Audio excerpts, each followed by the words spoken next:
Olá, vamos começar a falar sobre as cores. Até o momento, nós falamos apenas do traço e de manchas, mas não falamos a respeito das cores. E a partir de hoje, vou começar a falar sobre as cores, círculo cromático, importância das cores, combinações das cores.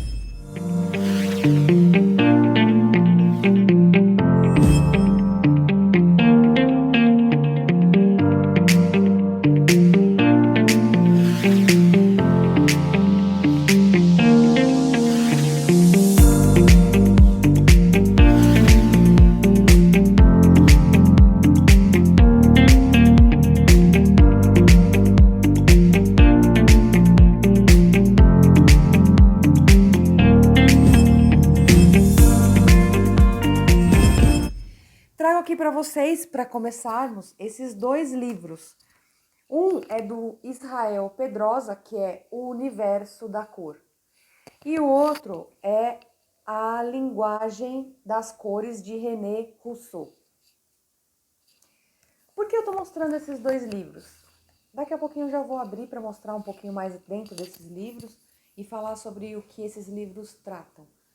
Mas eu estou mostrando esses dois livros para vocês saberem também que a gente pode ter embasamento teórico para poder aplicar as cores dentro de um trabalho artístico. Não é apenas intuição. O artista pode ter intuição na aplicação das cores, mas é importante saber que existe embasamento teórico para você poder fazer as escolhas. Tá? A cor também ela é vista de uma forma histórica. Então tem partes da nossa história que a gente conhecia determinadas cores e essa história vai mudando e as cores que são aplicadas são diferentes.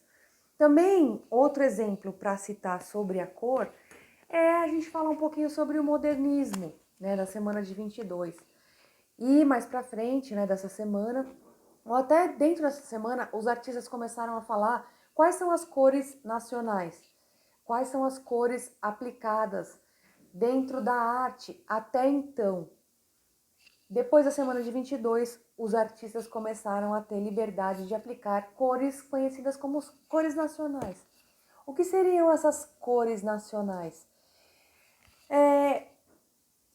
No princípio, quando vinham as naus, as caravelas aqui para o Brasil, vinham artistas naturalistas que precisavam representar ou desenhar tudo que eles estivessem vendo dentro dessa missão, né, de descoberta.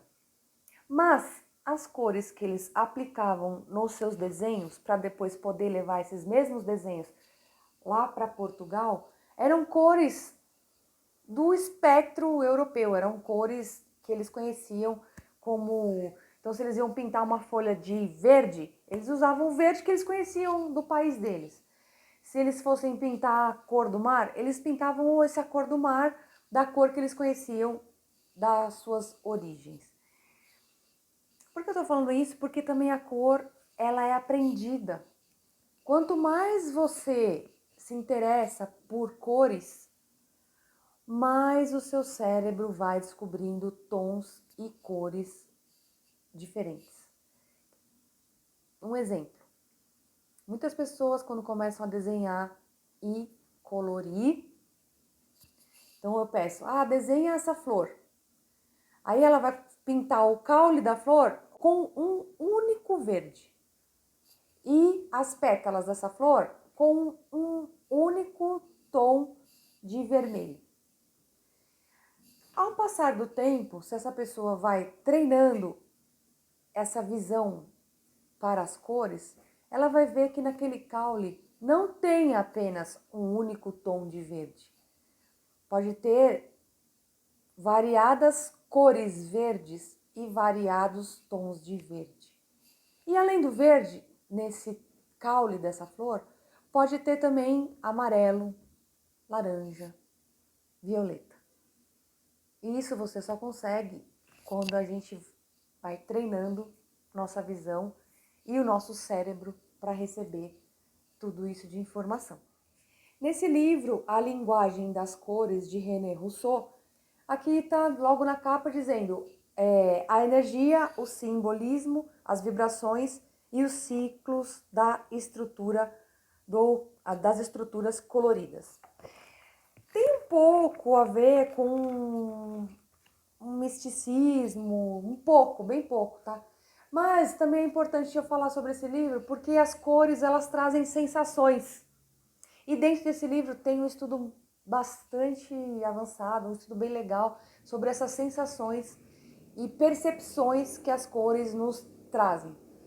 Então tem gente que pode entrar para o caminho espiritual, tem gente que pode entrar para o caminho técnico. Eu vou falar para vocês desse livro através do caminho técnico. Então esse livro, que é da editora Pensamento, A Linguagem das Cores, eu vou ler o que está na capa desse livro, tá?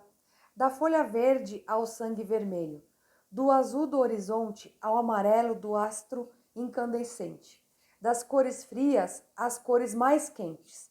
A tonalidade da vida orgânica transmuda-se num vibrante ciclo energético de estruturas coloridas.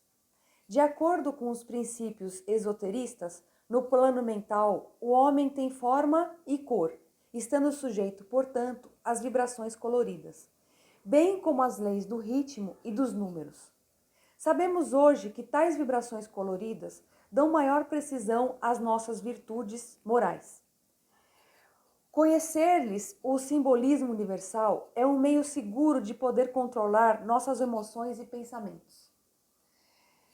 A moderna experimentação científica, pairando do estudo dos fenômenos endotérmicos e exotérmicos, acha-se, no momento, apta para subjugar as pulsões primordiais ou, como querem alguns estudiosos, para dominar as trocas energéticas. Como eu falei para vocês, esse livro ele vai falar sobre a parte teórica, mas ele também entra um pouquinho no campo da energia, do espiritualismo, tá? A Linguagem das Cores é um livro apaixonante. Os assuntos nele tratados é que vão do mais profundo simbolismo às recentíssimas conquistas científicas, das noções de inconsciente coletivo ao mais amplo entendimento das coisas. Constitui expressão da linguagem esotérica da natureza e um convite ao verdadeiro avanço da espiritualidade. Trata-se, enfim, de um alerta à brancura e à fraternidade da espécie humana, hoje fincada num ponto cromático do negro absoluto. De novo, tá? Estou entrando num assunto técnico, mas se você gostar desse assunto, você pode ler também esse livro com outra vertente, tá?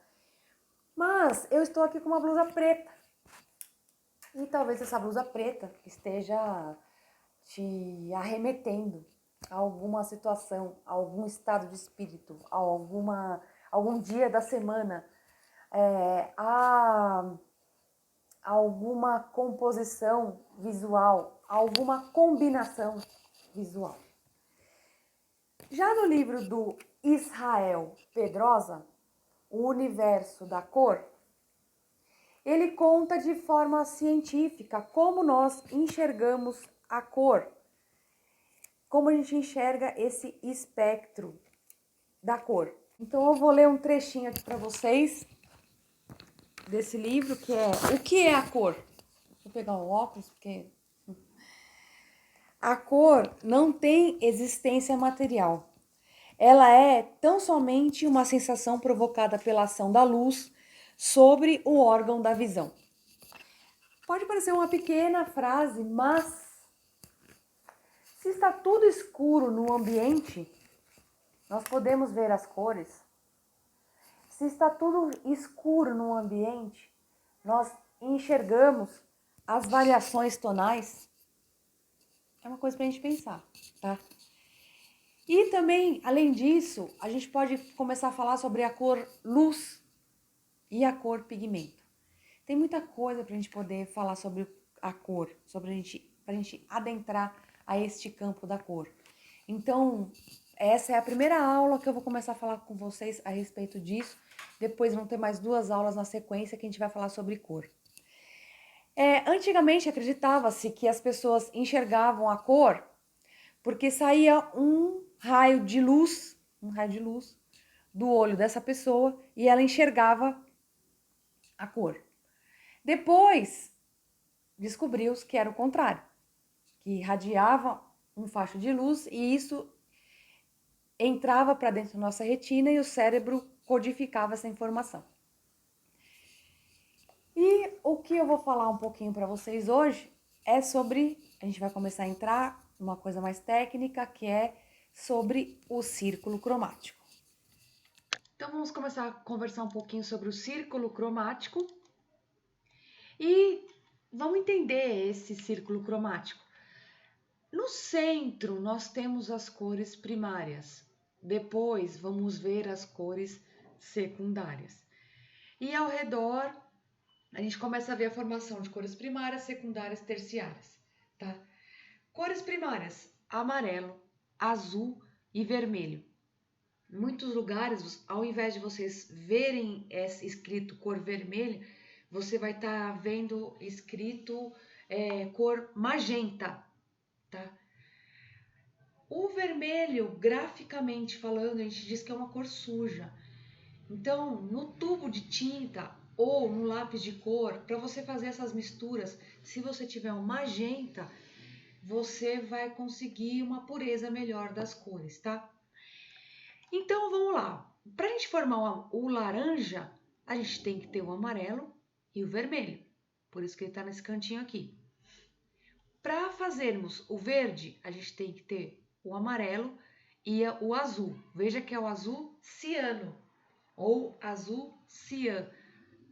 Por que eu estou falando isso? Porque você também pode tirar da sua caixa de lápis de cor um outro tipo de azul e esse azul está mais avermelhado, tá? Então, o verde que vai surgir não é esse verde que vocês estão vendo aqui.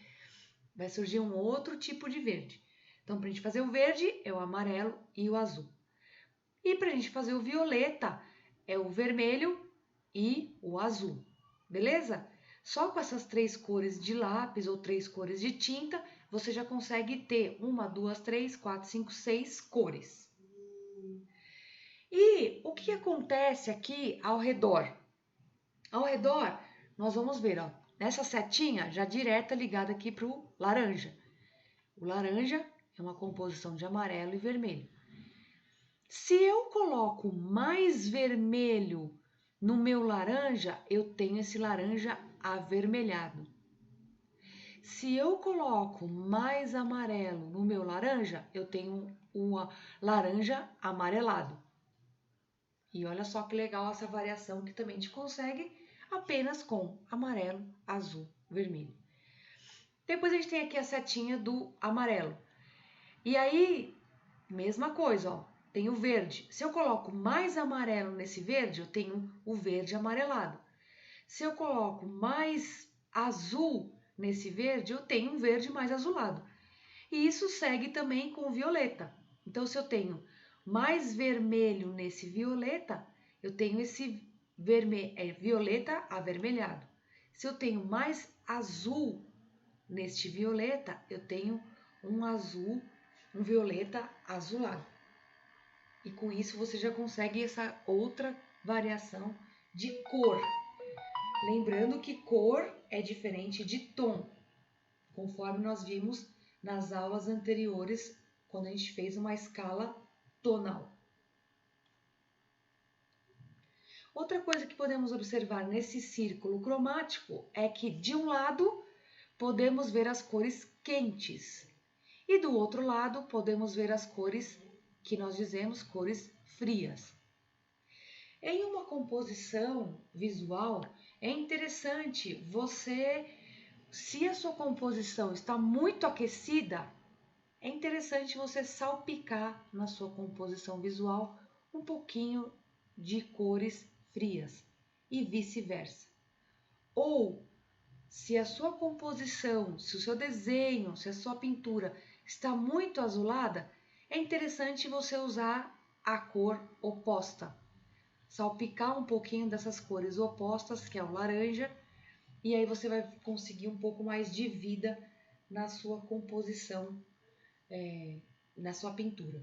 Mas isso a gente vai ver um pouquinho mais para frente nas outras aulas. Para finalizarmos essa primeira aula de cor, eu deixo essa dica que é do Google Arte e Cultura. Na parte de experimentos, você vai ver essa parte de paleta de arte. Então, qualquer uma dessas imagens aqui que aparecerão aleatoriamente, pode aparecer outras imagens para vocês. Se eu clicar em uma dessas imagens, o que vai acontecer? No alto, ele vai mostrar a paleta de cores utilizada para produzir essa imagem, né? Então, olha só, e ele vai buscar outras imagens com a mesma paleta de cores, mas com a paleta semelhante de cores. E se você quiser mudar aqui em cima, deixa eu mudar um pouquinho mais para cá, mexer nas cores. O que ele vai fazer? Ele vai buscar outras imagens com essa paleta de cores que você buscou, que você mexeu. Você pode também importar uma imagem sua, de um trabalho seu, e aí ele vai te dar qual que é a composição de cores predominante no seu trabalho. E isso você pode usar para montar trabalhos que se pareçam, trabalhos que se conversam, trabalhos que tenham unidade nas cores. Fico por aqui nessa aula de cor, continuaremos falando sobre cor na aula de número 11. Um abraço, até breve!